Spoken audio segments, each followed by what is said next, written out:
morning everyone, welcome to Design and Coursework Chat with Mr. Daniel. I thought of talking to you about design needs and opportunities. Now, what is a design need? When you need something means you don't have. What you desire to happen, it is not happening. So you have a design need. I'm thirsty. That's a need. The solution is to get a glass of water. So I've met my need. And because I'm thirsty, I have the opportunity to think of ways and means to solve my thirst. And that becomes an opportunity. So there's a difference between needs and opportunity. First, you need to identify a need, something that you want to have, something that you want to do, something that can help me to do something faster, more efficiently, help me to store something neatly, better than before.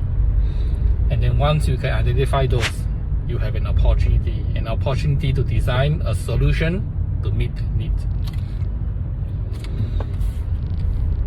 But if it's so simple, then why am I talking about this? And now the problem is, most of the time when students find a design need, they go find a design problem. When you start your design process thinking that you want to find a problem so that you can solve the problem with a solution, then unfortunately, if you think like that, most of the time what you think you found, the problem, aren't really problems at all. So if you did not really find a problem and you try to solve it, you get rubbish. So that is how many projects usually end up another book holder, another cup holder, another grocery holder, whatever, etc.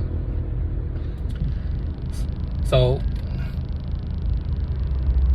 trying to find a design need by trying to find a design problem is a problem. Why? I can offer a few reasons. Let me see how much I can recall, how many I can recall. Think about the time when you do research for a problem. Say a student says, look at the situation at home and look at the floor and say, look, there are so many shoes. The shoes are very messy. The problem is that the shoes are very messy.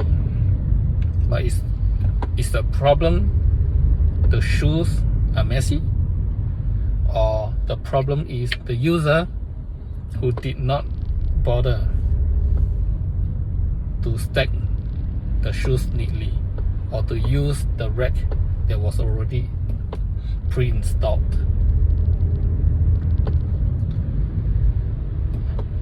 Another common problem is when you look at shoes, for example, and you say the shoes are messy, and then when you look at your shoe rack and you say, look, the shoe rack is too small, I cannot put all my shoes inside there.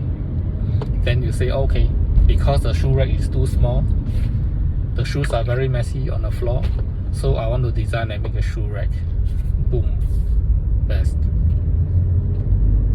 But did you know that the shoe rack was probably not meant to hold so many shoes? Maybe the solution is to buy less shoes. Maybe the solution is to throw away shoes that you don't wear anymore. So the problem is not really a shoe rack. The problem is not the lack of space. The problem is the user being lazy, not tidying up, or buying too many shoes and you throw them all around. Correct? So one of the common mistakes of identifying a design need is when someone identifies a situation and blames it on a product when it is not the product's job to fulfill your ridiculous desire.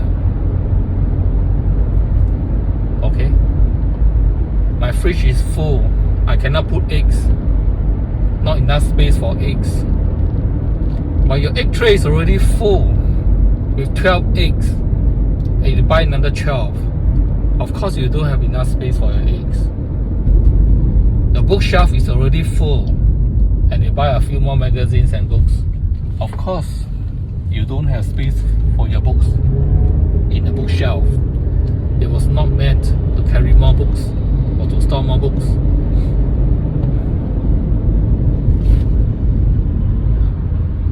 And another thing about problem is this.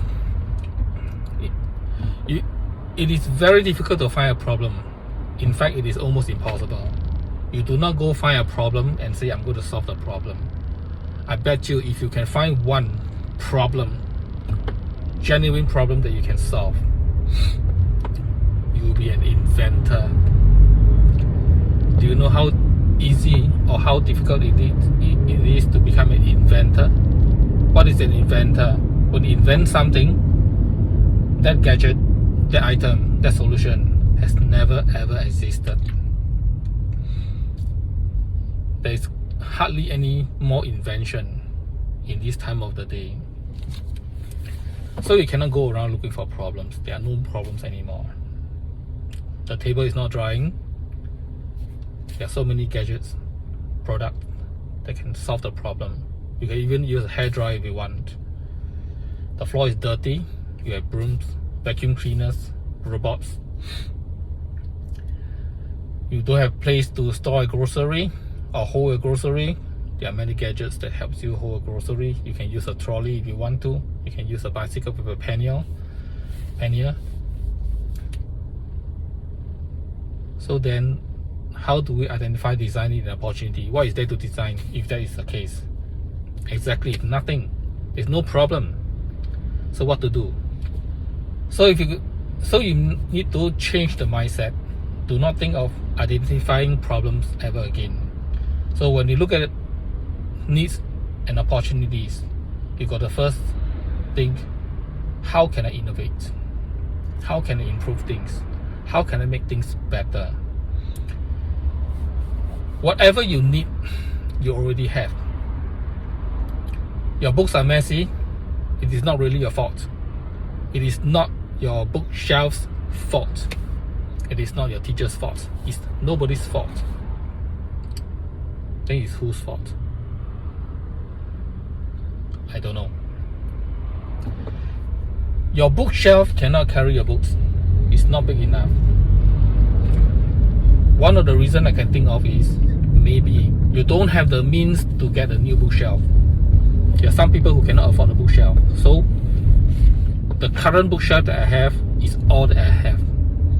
So if I want to buy more books, if someone donates books to me, I will have no space to store the books. That is fine, but that is not a design problem. The design problem is not there. The problem is you do not have the means to get a new bookshelf. Okay? If you design and make another bookshelf, you're going to add to the problem. You cannot solve it. But if you think of innovation, then we might have a way out.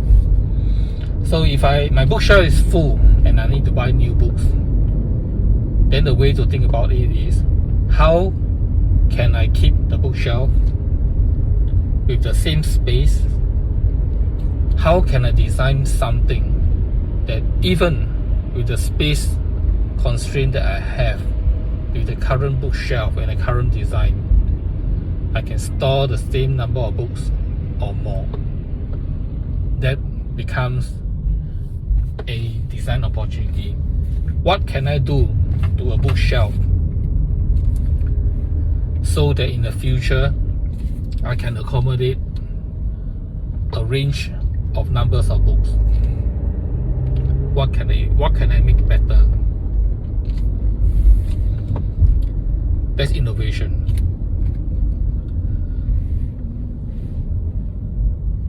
So if you go around looking for problems, you cannot find. But if you go around and look for things to improve, you might have a design opportunity. So an improvement, a product that is an improved version, usually are all existing products. So imagine if you are a businessman, you're gonna sell a chair, start a business to sell a new chair. Are you going to sell a chair that is the same as everybody else? No. Your chair must be different. It must differentiate between others and yours. And when the customer or someone comes and look at the chair and say, wow, this is so different. It has some additional features which I think is so useful. I never thought about it. Then by taking a chair,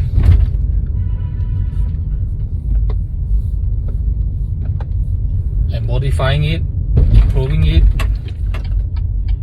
you have innovation. You don't really solve a problem, there's no problem to solve. The old chairs are fine, perfectly working. But all you want to do is, how can I make it better? So when you do that, you have a design need. The need is to improve the efficiency, improve the function, improve the way it works, value add, and when you can identify those features, then you have a design opportunity. The design opportunity is to go find a solution for that innovation to happen. So that is the way you should do and identify your design need and opportunity. So remember, there is no longer any problems left. All you can do is innovate. So how can I make an innovative this and that, this and that? And there you go. Okay, that is all for now on design need and opportunity. Okay, bye bye.